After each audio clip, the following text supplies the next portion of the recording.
इतनी बात ज़रूरी है कि जो हुजूर ने फरमाया कि तुम दुश्मन की ज़मीन में दाखिल ना हो कुरान लेकर, लल्ला यनाला वो, ताकि दुश्मन इस पर कब्ज़ा ना कर ले। तो इसका मंशा क्या था कि कुरान का ज़ाहरी अदब भी ज़रूरी है, ज़ाहरी अदब ज़रूरी है।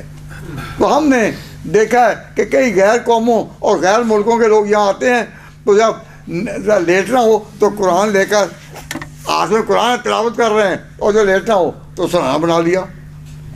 और उनको जब कहा जाए कि ये तुम क्यों करते हो, तो कहते हैं कि ये किताब तो गाइडेंस है, तो गाइडेंस के लिए कि इसको पढ़ो और इस पर अमल करो, वो तो इसीलिए ना।